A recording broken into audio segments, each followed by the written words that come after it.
You're listening to the Flip My Funnel podcast, a daily podcast dedicated to helping B2B marketing, sales, and customer success professionals become masters of their craft.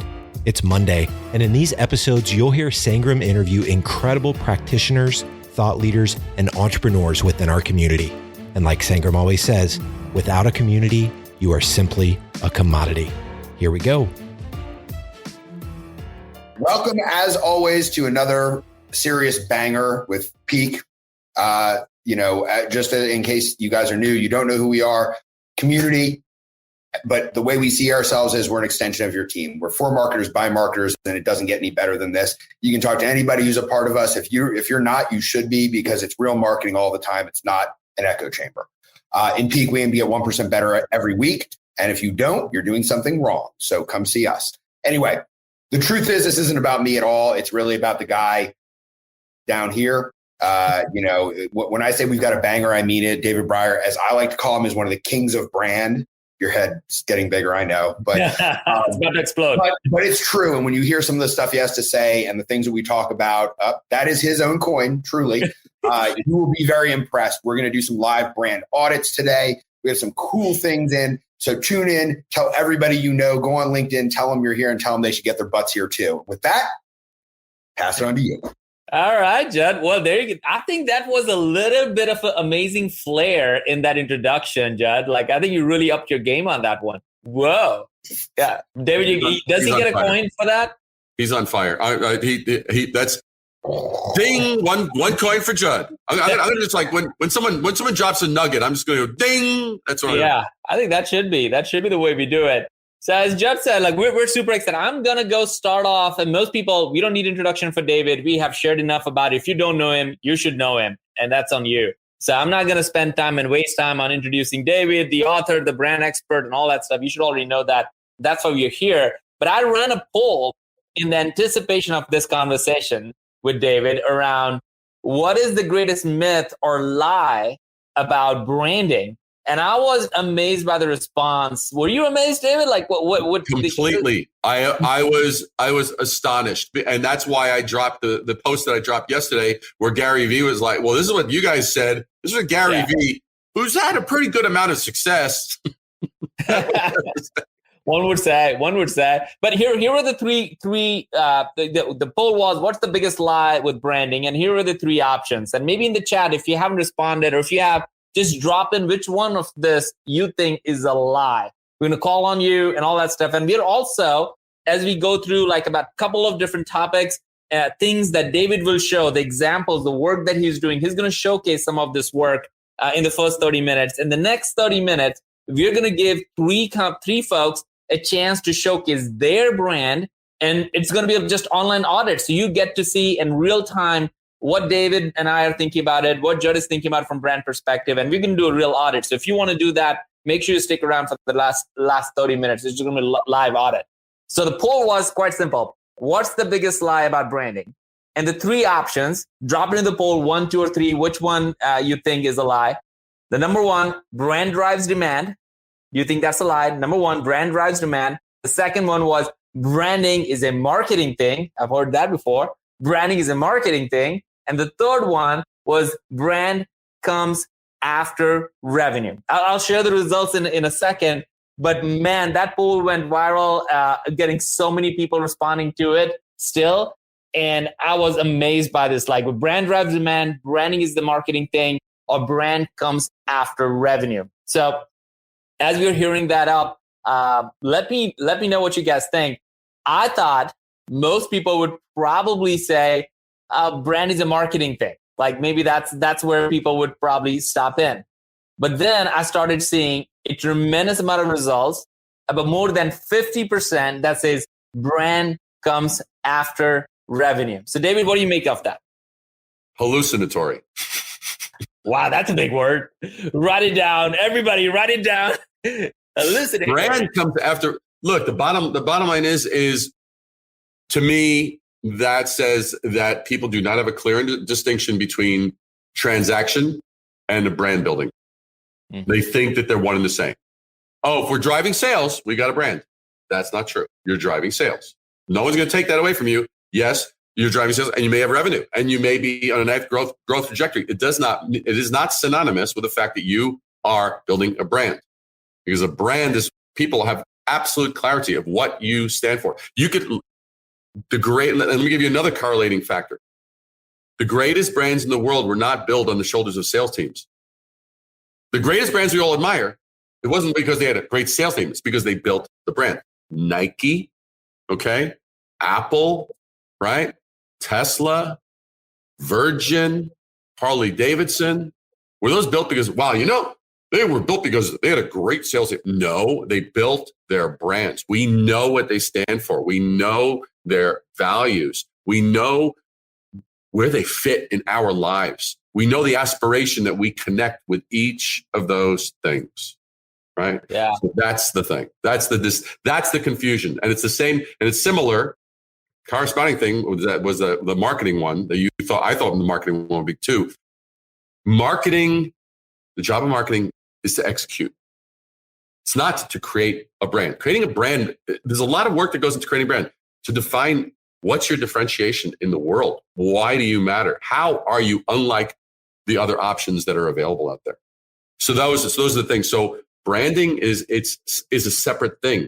And that's why when I build a brand, who do I work with? Do I work with marketing team? No, I work with the CEO, the person who actually looked at the vision. What's the legacy I wish to have in the world? What impact? What am I willing to disrupt? What am I as a CEO dissatisfied with that already exists in the world that is doing only a fraction of what it could be doing? That vision does not come from marketing. That vision comes from the CEO. That's why I work with CEOs. And then marketing is there to take that and disseminate the hell out of that into the world.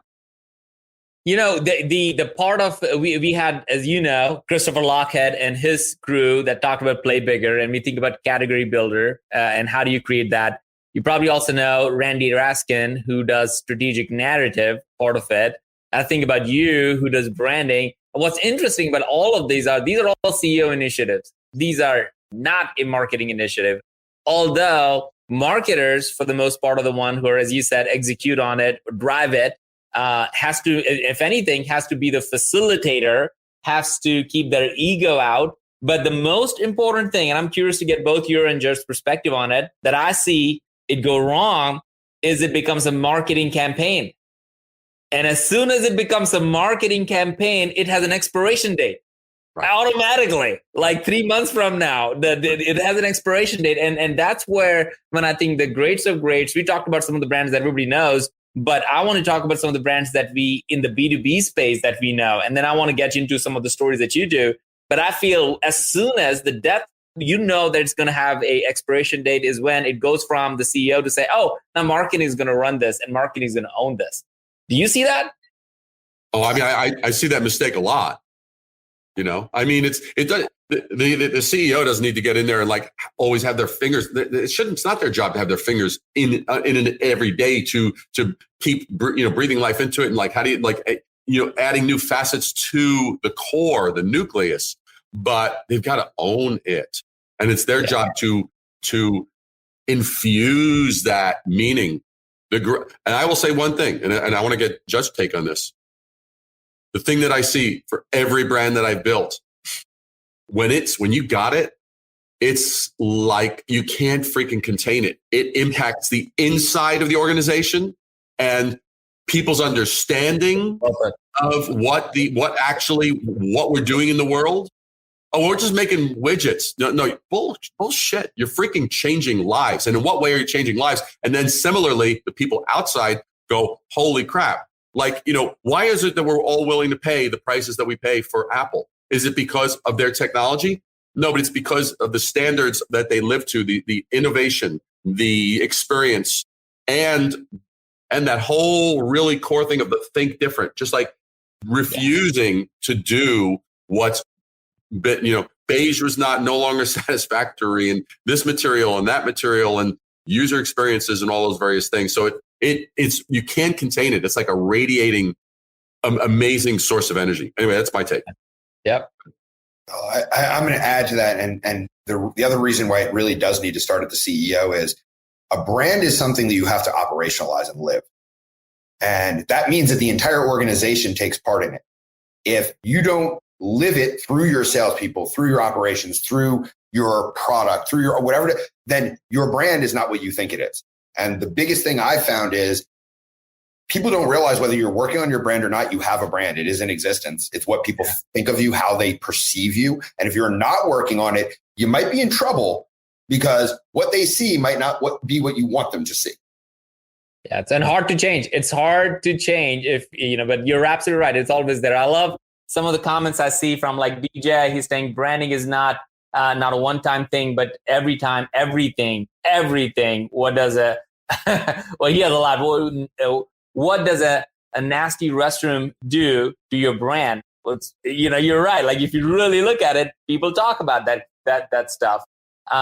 You have Carlos, so brand is everything. I see a whole bunch of comments. Pablo, there's one comment that I want to get to. Tony talks about this, like changing lives by solving problems. And too many people talk about the brand is a product, but it's not, is the problem. So David, I know you have a couple of stories. Why don't we kick with those? Because I think those really gets to what Tony's talking about. These are stories. These are more than the product. You hardly talk about the product.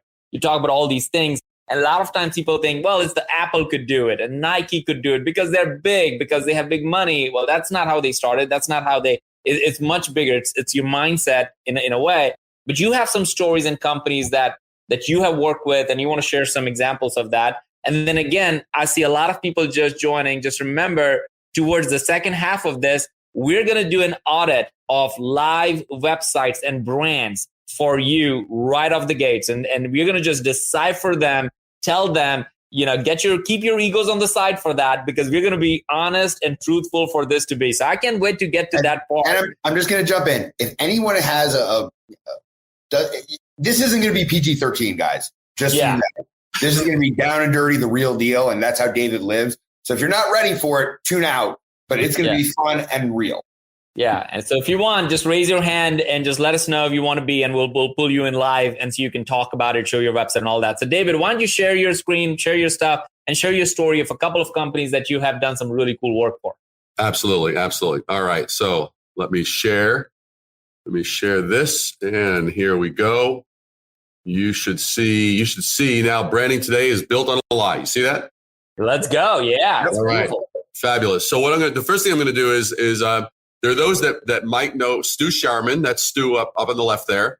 And Stu is the CEO of KnowBe4. Stu and I had worked together on his previous company on Sunbelt Software, blew that up, and then he sold that and did very, very well on that acquisition. And then basically started after 5 days. Stu called me up and said, David, retirement is not for me. Let's have lunch. And this is 5 days? Like this is 5 days? Yeah, 5 days. 5 days. And Jeez. This is a couple of years ago that we had this conversation. They just went through, by the way, for those that haven't followed KnowBe4's trajectory, they went from 0 to $1 billion unicorn in 8 years. Okay. So they started, like all great brands, they started at 0, and he did not wait until he had sales to create the brand. He called me up and we went out to lunch. And this is a little summary of that. Here I am with Stu, the man, Mr. KnowBe4. There he is. Hey. Now here's the deal. We're standing outside the restaurant where we actually were here just about 8 years ago. Yeah. Stu calls me up and goes, David, I have an itch that I need to scratch, and there's no one else that I know that scratches itches better than you. That's right. It's true. And so that was 8 years ago, literally a complete startup, starting at 0. And what's your valuation today? To be precise, $821 million. Take that to the bank. That's right. And thank you, Mr. Breyer. Oh, absolutely. Perfect branding. Oh, hey, look, that's what you can do. The vision, bam, putting it into the real world and just taking off, not stopping at any distractions. That's right. The man, truly one of my most favorite, is the best. So thank you. That's the way to do it in the world. Boom. Boom. And I was just thanking Briar because without him, this would never have happened. Yo. Thank you, man. Love that. So that's a little bit on what it's like. So the Lion branding, I want to just go over this real quick, give you guys a few little nuggets. That templates and Me Too formulas and blueprints, swipe files, et cetera, that they can actually do the job of branding. That would be what some people would call a lie and others like me would call bullshit. Now, this lie feeds off of a lack of understanding branding. So let's just get to the point. Amazon today, if you were to go to Amazon, they have over 20,000 books on branding. If you were to read 2 books a day, every day, you were like, you know what, I'm just going to knock these babies out. It would take you over 24 years to read all of them, presuming that there weren't more being written. And trust me, there will be. So breakthroughs are based on simplification. Okay. So what was missing? What was missing was there actually, believe it or not, of all those books, there wasn't a single agreed upon definition for branding. Crazy as it sounds, but that was the thing I discovered. Now they all touched upon little things and they all had little nuggets and it was cool, but there was no sort of solid, like, what the hell is branding? So to make that clear, I show you this. So here's the question. Which bottle did you notice first? Everyone says the green one. But yet there's a 3-to-1 ratio of like, we should have noticed the amber ones first. They had more quantity. That's the difference. Differentiation is a qualitative factor. We noticed the green one first. And why was that? Because it applied this. Branding is the art of differentiation. That is what we're dealing with. If you are haggling on price, your differentiation is poor. If your differentiation is high, price will be a secondary matter, if at all. So without knowing this, we end up with Me Too templates, copycat formulas, same as others, blueprints, sound familiar headlines, and all that shit that basically sounds like everyone else. It's like when someone's trying to sell you, say, hey, we've done a blah, blah. I love the agencies and the consultancies that say, hey, we've done a gazillion blah, blah, blahs. And so we know the structure that you should have. Wait a second. If you know the template and the look and the flow and aren't I going to look and sound just like all the others that are competing in my same space? How the hell is that going to help me as a brand differentiate myself? Without knowing this, it won't. This is why branding, as it's practiced today, doesn't work. So with that, probably a lot of you know Denmark Francisco. He's a CMO at Living Security. And we had this conversation yesterday. And the point of this conversation, it's just a couple minutes long, was we went through helping them rebrand and clarify the story of Living Security. And that helped them raise $14 million in their Series B funding. Okay. Within a matter of 8 weeks. Okay. From the point of us actually completing that. Here's what I had to say. Forget peeling the onion because that's a slow damn process that nobody wants to go through. I think it's cutting through the onion and getting to the core. And that's the main thing that you really helped me out with. You helped out my executive team. You know, what we did with Living Security really was get back down to the core. I would call it the fundamentals, right? Of what the company's about, why was it built, what was the original idea to begin with, what was, you know, in your words, what differentiated it. And I think that differentiating factor is something that we as human beings, we naturally do that. But I think it's so natural that we forget how important that is in life, right? And it's just like sometimes you just ask them, like, why did you even create this organization? What was the original idea? Like, what was that idea that you had as, you know, a 17-year-old individual or somebody that was an employee before, and then you decided to have, well, before you decided, you had an idea, and then you made a decision to change your life to do this idea, right? So it's always, like, the point is, it's always one moment in time that says, oh, I think that's a better idea than anyone else has done. And that's really what you did. And you did it in a very quick and efficient manner. We did it in a matter of weeks, right? Instead of this long, drawn out process. And then we built, and obviously what we built, which led to our Series B, which is fantastic. So Series B raised, what, 14 million? 14 million.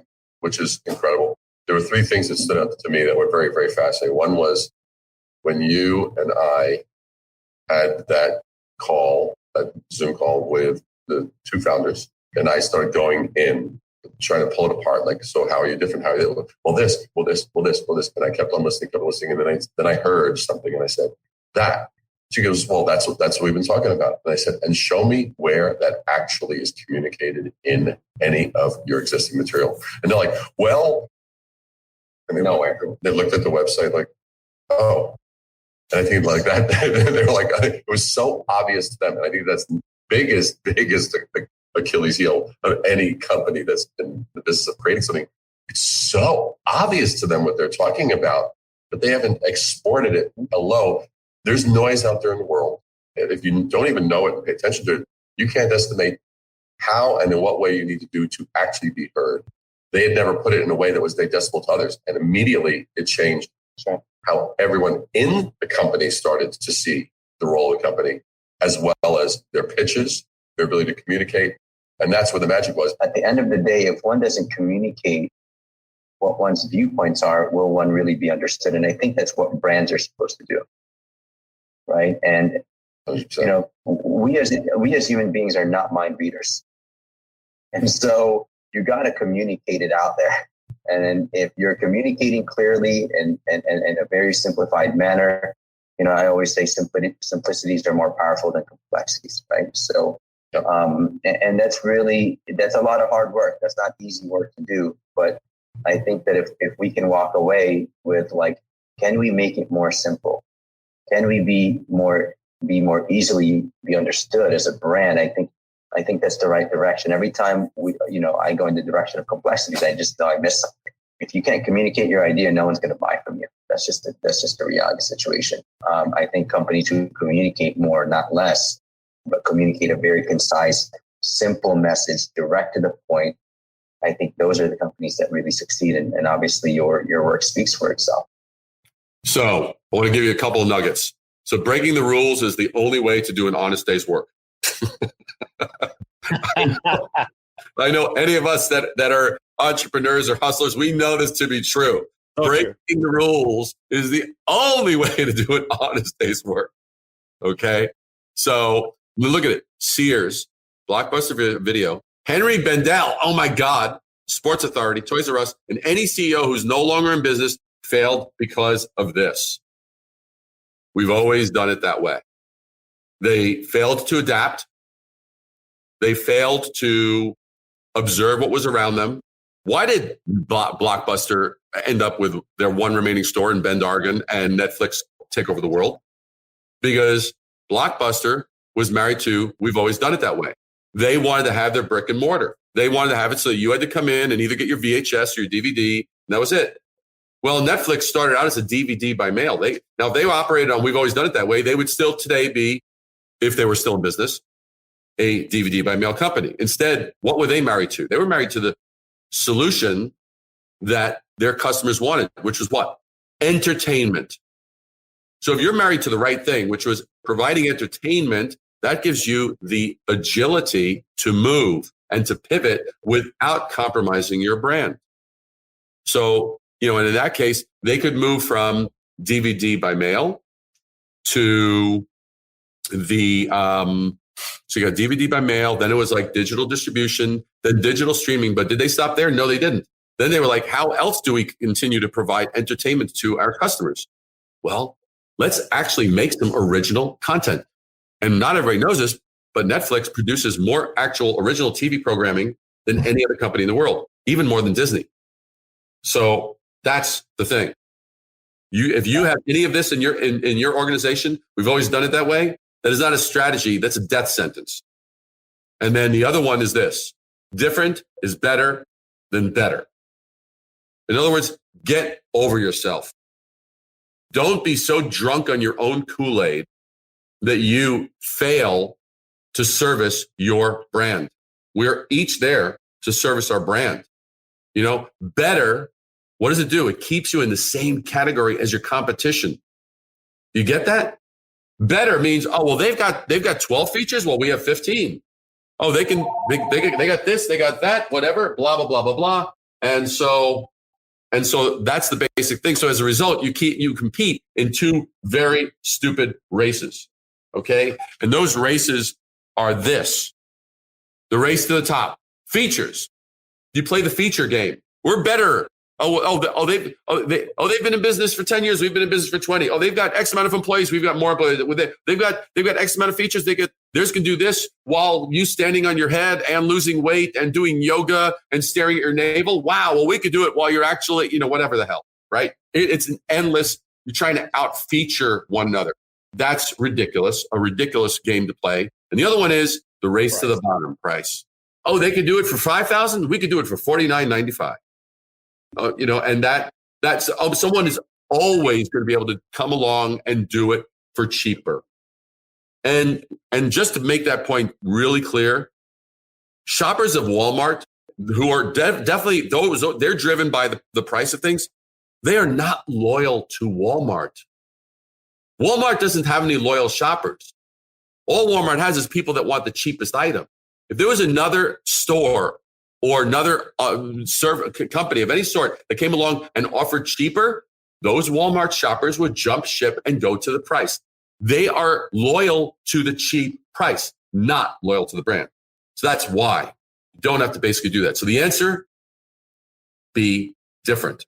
And with that, I wanted to just show you this, which I premiered in Montana this past weekend, the first live speaking gig that I've done in 20 months. Super, super, super exciting. And I want you to see this.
Wow.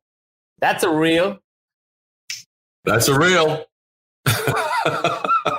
Awesome, man. That was well done. Well done. Let me ask you this. And again, this is where we open up for folks. I know there are a few folks that are already ready to kind of pull their website up and get their branding pitch. And you're going to get real feedback. So if anybody wants to do that, this is it. Two things I took away from that. And one of the things I see Aaron coming up is the reason I wanted to do Peak Community with Judd and just in Peak Community in general is because I want to learn. I want to learn what's going on. And a lot of people are spending right now time on creating another fact sheet, another data sheet, another case study, and another same old thing. And still are not, none of that is going to break them through this. And so this inspires me to think about like, gosh, there's just so much more.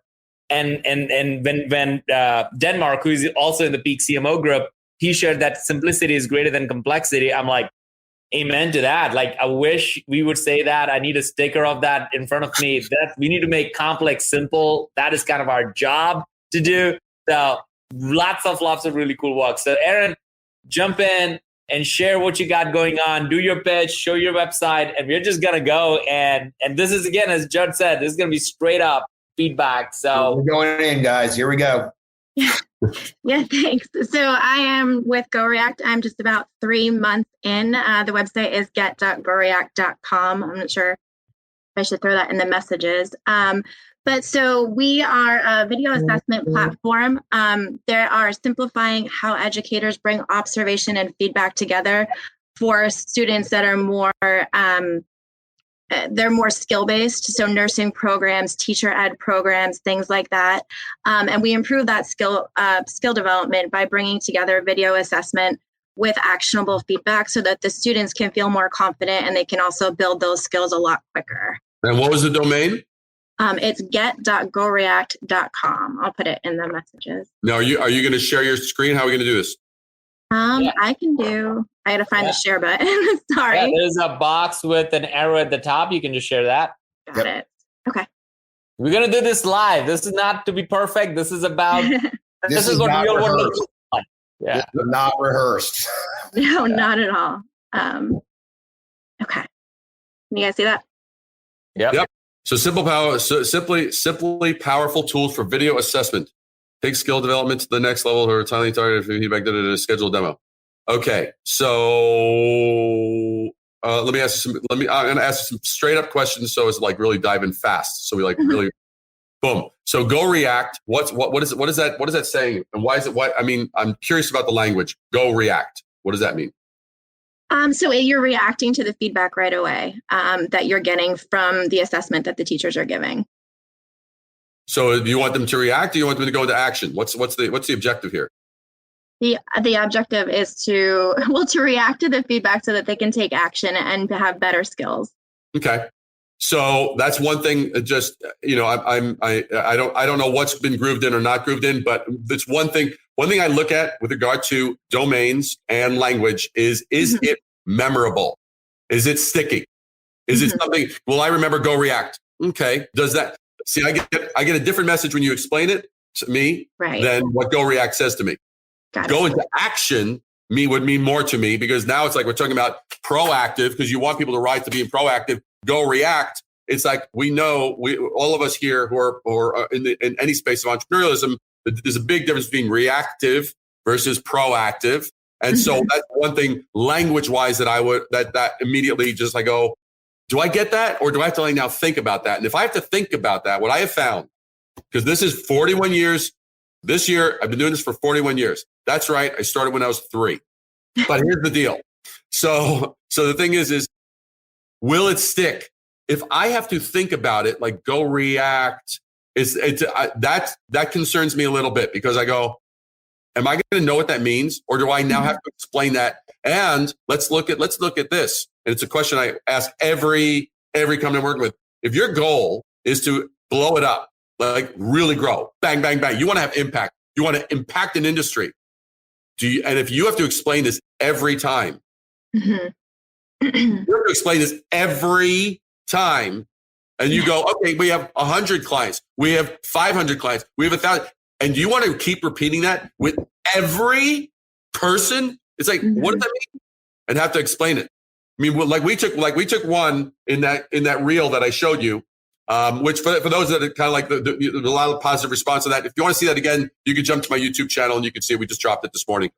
But the thing on that, the one that had the family of 4, they were in a particular space, and they had something that was like, their website was hrstonline.net. And I'm like, pardon my French, but what the fuck does that mean? Who the hell's going to remember that? And so with them, we replaced their domain with replacing risk, because that's what it did. It helped people who help the people that they help actually replace risk with health and wellness. So replacingrisk.com, memorable, means something. And there's another little thing. I always look at, what does something open a dialogue or does it close the dialogue? If I saw replacingrisk.com, I go like, oh, that's interesting. Can you tell me more about that? Boom. It opened the dialogue. It didn't conclude it. And so that's just one little thing. It's not like a big, like buzzer, like no, like a big no, but it's a point where I think if you want to get traction more, I would definitely look at that domain, because I get get.com. It's like, holy crap. I don't know that I would remember that. Ask me in 5 minutes. Will I remember it? Probably not. You'll have to shoot me. So that's the thing on that. Now, simply powerful tools for video assessment for whom? It's not clear who this is benefiting. Your language needs to be exactly clear. Who? Is this for parents? Is this for teachers? Is this for who? Who? Health professionals? I mean, like, I need to know. And here's the other thing. Simply powerful tools for video assessment. You're helping people. Why do I see screens of little things that are showing me I get that it's showing me little snippets and okay, but of what you do, but you're making it about the tools. Yeah. The tools are not the important thing. It's who the hell you're helping and how you're transforming their lives. You are helping people. You're helping people. Make it about the people. Please. It's people who you're impacting. Machines aren't doing the transactions. Machines are not the thing that you're helping. Yes, you're using technology to do what? To help people. Right. You got distracted with, oh, we got the stuff. We got to show the stuff. No, you don't. You got to talk about the people whose lives you are changing. Right. No, and that definitely makes sense, because I think when I came on board, the first thing I heard from the sales reps was that it's easier to show the software because we're not communicating that right now on the site. And to have the people tell those stories and do it themselves, I think would be a much more impactful experience. Yeah, it's about people. I mean, it's like what happened. I mean, here's a couple of questions. I'm just going to drop them so you can play this part back or do whatever a little later. A few questions I look at, like, it's like, what is the thing what is the trigger? What's the trigger that people go, holy shit, with Erin's product, this is the transformation that will happen in my life. This is what you need to be about. Yeah, I'm also going to bring in some of the comments. Go ahead. David, like, this is really cool. Like, the first thing, like Angela talked about in the comments, like, I think of that, like, as a domain, it seems like more of a web development right off the bat. So it to David's point, it made more about the tools than anything. Love the comment on who, because really we don't know who it is for. There's other comments in here to kind of really interesting to think about, is like, where, what are they going to get as a result of it? Is the video assessment the result of it? Is the video assessment the process of it? Is it for marketers? Who is this for? Tell us a little bit more. One quick thing, though. One thing I noticed, and this really makes you wonder, if you have to put "use it for" in your menu, you're already telling us you probably don't know how to use this or what it's for, which means that we need to communicate that in our messaging. Yeah. Yeah, agreed. Does that give you some ammo? Does that help you, Erin? Yeah, no, that definitely helps me. And I think I'm working on value messaging as we speak to kind of bring to this. So this is perfect to kind of help frame that conversation. Thank you. Absolutely. I want you to crush it. Erin, I want you to freaking crush it. I want to hear in three to 6 months that you have like freaking dialed in on this sucker and that you are slaying the shit out of any mediocrity. Okay. Yeah, definitely. Change the game. Awesome. Thanks, Erin. Thank you so much. Thanks. Totally. All right. Who do we got next? I knew we got Adam was next. Oh, Adam. Okay. Nice. Yo, Adam, tell us. Where are you at? You got an exposed brick wall there. Where are you at, man? I'm in Europe, Czechia. Oh, okay, very good, man. I love it. Yeah. Any place where there's an exposed brick wall, I love. No. Okay, so I'm sharing a link to our website, content.ai. Are you going to share your screen? You can share your screen if you want. Yeah, I'm about to share the screen. It's the it's the little outline rectangle with the arrow that goes up. Small one. Small one. Down in the bottom. Yep. Yeah, I have it. Can you see it? No. Oh, okay. Now it's going up. Good. Perfect. So this is our homepage. The brand is called Content with K on its beginning. Okay. And there is the clear relation to the content as it should be spelled with C at the beginning. And so it should be clear that this is about content, digital content.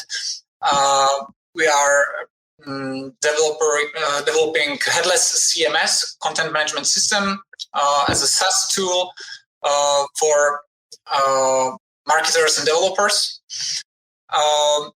We aim for digital mature enterprises who aspire to create modern digital experiences using best-of-breed technologies.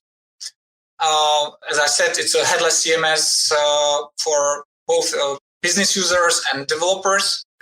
And unlike traditional web content management systems, Kentico Content empowers business users to produce better content through collaboration and streamlined content operations, while freeing developers to build digital experiences with their favorite technologies. Okay. Let me ask you a couple of questions. Adam, so are you an engineer? I'm not an engineer. I'm a revenue operations leader, closely cooperating with the whole marketing team. Okay. All right. So a couple of things. So I think, content with a K, cool. I mean, easy to remember. Tracking with that. Easy to remember. Good. Content management that transforms your business. Hate that. I don't know what the fuck you're talking about. What the fuck does transforms your business even mean? It means nothing to me. I don't know in what way. I don't get it at all. I'm only being blunt just because I value, not because I any disrespect for you. I just value efficiency. So you really get it. So the thing is that I don't like it because I have no idea what that means. In what way is that what's the improvement? What's the tangible improvement? I'd want to ask you to dial that in to go, what is, and then the reason I asked you about the engineering, if you're an engineer or developer or whatever like that, but you're in operations, I get that, is because it was this language, this layer of language that I usually hear from those who are in that developer engineering space. It's like, let me ask you, who's the decision maker that chooses this for your clients? Yeah, usually it's a combination of CMOs, CTOs, technology lead, and people like that. And what's their pain point that you're solving? Yeah, that's a great question. Their pain point is, let's say, dependency on developers, dependency between developers and marketers who share one content management platform where content producers, content writers, and marketers cannot easily update the content and the whole website because they always need help from developers. So what are you giving them? Independence, more time, smarter content? What's the thing? What's the tight thing you're giving them? Yeah. So actually, we help both sides. We help marketers to be to better cooperate when creating content, and also being able to do all the updates and the creativity with content, with the digital content. And for developers, we help them to really focus purely on the technical side of things, without, let's say, being always challenged by the marketers about their requirements and their small updates that really doesn't. Adam, really. I'm going to give you a challenge. I'm going to give you a challenge. What you need to do is this: whether it's you by yourself or you with your marketing team or you with your CEO, I want you to figure out a 5 to 7 word answer to these questions. Watch this again, and I mean literally the answers are, unfortunately, it's not that they're inaccurate and it's not that they're not valuable. I don't want anybody to mistake what I'm saying. It's like some people are like, oh, well, blah, blah, blah, well, that's the truth. It's like, great, but it's not digestible, right? It's got to be digestible. It's got to be memorable. It's got to be like, oh, you just took something that took me, it's like for example, for those of you that know one of my clients in Australia, Store Connect. It's like we looked at all their competitors that they were up against, and what was the thing? We actually gave time back to our clients. So it was like time well spent, right? That was the thing with Store Connect. And it's a Salesforce-based CRM, the whole thing. But we knock it down into digestible, exact, clear cut, boom. So you want to go, transform your business, which is generically, it could be anything, to something specific. But I would challenge you, whether it's you with your marketing team, you with your CEO, you with your VP, whatever. I would not get anybody that's like geeks will probably, they're too freaking enamored with their own ones and zeros to like actually see the outside world generally, unfortunately. So the thing is that you're looking at what's the thing, 5 to 7 words. And it might take you a week. You make it and start writing this shit down. And look at it the next morning. You'll go and you'll write down 50 things. You'll cross off 49 and maybe you'll have one left. Then you do the same thing, same thing, boom, boom, boom, boom, boom. And in about 5 days, 7 days, you'll probably have something that will actually be a hell of a lot closer and serve you guys better. And the one thing is that you could just have fun with. I love the fact that you got the headless CMS. If you don't have fun with that and do a crazy ass video with the headless CMS, there's some fun shit that you could have with that, man. I love that. Yeah, we use this idea of headless horse riders in the past, but it wasn't considered as, let's say, enterprise, fitting the enterprise space. So we abandoned that. We tried to really be more, look more serious. But I can... One can be more serious to the point of being highly forgettable. You can't bore people actually into excitement when it comes to being a brand. So sometimes there's a trade-off. And always watch who you're getting feedback from. I'd be very fascinated to know who said, it's not serious enough for enterprise. If that was someone from the enterprise space who's never going to become a customer of yours, but actually is just someone who knows the industry, it's like, thank you very much. And you buy him a cup of coffee and then get the hell out of that coffee house as fast as possible. And get back to some real work.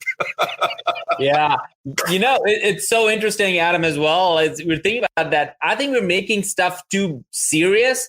And I've started to say, like, B2B is like boring to boring. Like, this is literally what we're trying to do. The industry, B2B does not stand for boring to boring. B2B can start for, like, take boring stuff and make it better. Take boring stuff and make it badass. Like, whatever is your vocabulary around that, like, use it. But the point I think is very well made is like, I almost take the time and none of this got it perfectly, right? It's an ongoing improvement of things. But what I'm taking away from both of these calls is the more specific we are, the better it is. And we absolutely are trying to make it as generic as possible. Like this particular thing, I could see this on any SEO company, any pay-per-click company, any marketing website builder company. I can see this on GoDaddy.com, and I would still think they all do the same thing. So essentially, we're creating more confusion for yourself and the industry than actually helping out. So that would be my one liner on that was like, man, can we make it more specific? It's just going to help drive business. So Adam, That's also a long one-liner that I like, but I'm also going to say one thing. This is the thing that I see a lot, right? Because you can service two different potential buyers doesn't mean you should focus your messaging to be generic enough that both buyers can resonate. It doesn't work. You must speak to the buyer. So I look and say, and this is just me, do we sell more to marketers or do we sell more to developers? Who's really the buyer? And then speak to your buyer. Because if I've got to put a button for marketers and for developers because they equally buy, I'm wondering what your messaging is saying. I'm wondering really who has that purse string. While you may have to sell the tech side because they have to buy in as one of these stakeholders, are they really the ones who are like, we need this? Because my guess is it's the marketers who are saying, we need this. And if that's the case, then you should be speaking directly to them. Well put. Well put. Awesome, Adam. Thank you so much. See you in peak. All right, we got less than 7 minutes or so. So we'll have to, we got two, so we got to move fast. Yeah. Good. All right. We'll go move fast. So whoever is next, jump on. Sarah, how you doing? Hi. Nice to see you guys. Nice. All right. Well, give us a pitch. I think now I've heard the speech about where the share button is quick enough. So here we go. So our company is IMTC or MTech. I'm sure we'll have, something kind of resonates with some past comments, but essentially we provide fixed income investment management software to portfolio managers. And the core essence of what we do is we help portfolio managers to make their investment decisions faster and to manage more accounts than they have in the past. So being able to add more capacity to their day and to make more precise decisions as opposed to relying on guesses. And essentially what this helps an asset manager or wealth manager to do is to accelerate performance, to take action on their ideas faster than they've been able to do in the past. Cool. Okay, cool. All right, excellent. So, whoops, that was psychedelic. Okay, there we go. All right. So, all right. So I'm going to dive in super fast here. So, I'm not a big fan of the imtc.com because again, it's like, is it sticky? It's like, what's it mean? I got to remember this acronym, blah, blah, blah, blah. But it's just, you've heard my comments on previous ones. So, so I would, I love ones that actually like really are sticky, that actually mean something. And I think what you just stated with great clarity, very clear what your proposition is. And I think that you could craft some language that could really, really do that. Like, I've given some examples, but just to keep this brief. So that's one thing. Technology to accelerate. I think it was very interesting in listening to what you said. You talked about not only speeding up so they actually got more done, but you also talked about making smarter decisions. What I find interestingly lacking here is you're only touching upon to accelerate fixed income performance, and you're not talking about making smarter decisions. Because I think smarter is at least an equally important thing to speed, and possibly even more important to speed. You may have those insights with your buyers, but speed is a factor of how much, and then smarter is a factor. So you got quantity and quality. And so I love the fact that you have both sides of the equation, because every great brand has a good balance between quantity factors where it brings in better quantitative components to the buyer, and also qualitative. So I think that that's just a miss that I think that you can add to. I like the fact that it's tight. I have no freaking idea what a moving cityscape has to do with this, because again, you're actually improving people's performance and their ability for people to service people. And yet now I see these, assets of a cityscape. So that to me is a miss. I don't get that. That doesn't quite connect the dots for me. Doesn't amplify a particular distinction. Transform and modernize your investment process with a results driven. It's a lot of lingo on that little smaller thing to me. Transform and modernize your investment process with a results driven. And this is a fair, lingo-ish kind of cliche stuff. Just listening to you, I think that you can do much better than that. I think that that's just formulaic. And I think that you can do something that someone would go, holy shit, I really want to know more. So I don't think that there are like some enormous misfires here. I think just some things that you could do to really elevate your game up. That's my response. Yep. Yeah, I love that. Yep. I'm just going to keep moving on the next one. Like one thing I want to call out for Sarah and Adam. I see Adam and stuff. I mean, it takes a ton of courage to come online and share what you share and get the feedback. So first of all, I think you're not only 1% better, which is what the goal of Peak Community is, but I think you're like 100% better for having the courage to put yourself and your website out there. So, to me, I just want to call that out because it takes a lot of courage to do that. And two, I think, Sarah, you just said, and I wonder if you could just listen to the recording and put some of those words on the website. Send me the recording. It will be in the recap in the Peak Community, but man, it's awesome. So we can keep going on this one, but I just wanted to call out and say thank you for being on. Absolutely. No, totally. I 100% agree. I know the fact that you guys are up here and just, say, hey, boom, bring it. I love that. I think I salute you. All right. We got one more. Let's bring on Sarah, and then we'll. While she's coming on, I'm just going to ask a question. Why do people complicate simple messages? What does it do? It saves asset managers time and makes them more money. It's simple, right? But then you make 16 lines that don't say that. Right. There's a whole business there's a business where you make it complex and then you tell people how to solve complex problems and then you make more money on it. There's a whole industry on that one. We can go in that. All right, Sarah, bring it up. Okay. I think we have 2 minutes. Yeah. We got more time. Don't worry. We're here for you.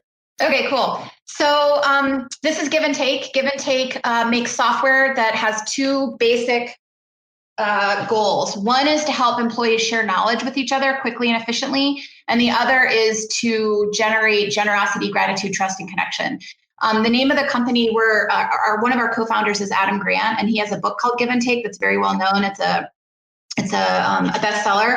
So we're trading on that. Our actual product is called Give a Task. Our main audiences are enterprise, corporate, and a little bit of academic. We work with alumni groups and such. What else? I'm trying to speed through it. You're a good snapshot. You're good. Let me ask you a couple quick questions. So what's your domain? Is it giveandtake.com? It's giveandtakeinc.com because Give and Take is owned by Adam's publisher and directs to his book. And that is in discussion. Sweet. Yeah. So it's nothing like having an arm wrestle with your publisher. That's sweet. I like that. Yeah. I mean, it's a pretty valuable asset for them, I think. I'm not sure they're going to give it up. So Give and Take Inc. Yeah. Well, my tip there would be to say, hey guys, you can have Give and Take book and give me Give and Take. I mean, that would be, I think that's a simple negotiation. Everyone still comes out ahead. I mean, and the bottom line is if the publisher is truly thinking in the bigger picture, that's the actual winning solution. So anyway, that's my input on that.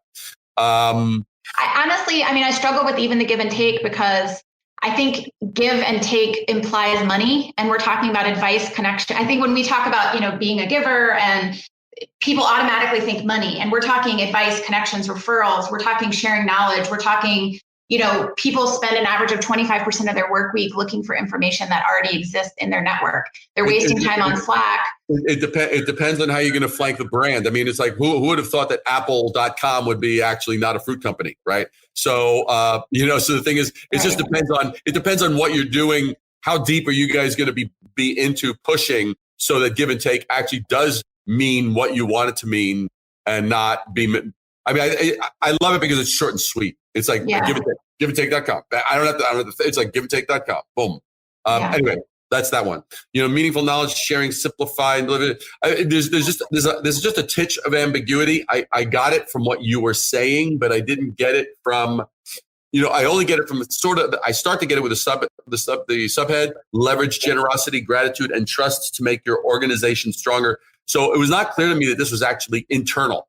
Right? Make knowledge sharing meaningful knowledge sharing simplified. And the reason that I say this is because there are platforms like Medium, right? There are platforms like Medium that have gone, okay, we're gonna have a place where everybody can share their ideas and and and then there's TED Talks, which is sharing, whatever their tagline is. So the thing is is I would just tighten, and I'm talking tweaking, like where's this knowledge? Maybe it's internal knowledge, or maybe it's organizational knowledge, or something that to me that tightens it. I think that would just help a bit.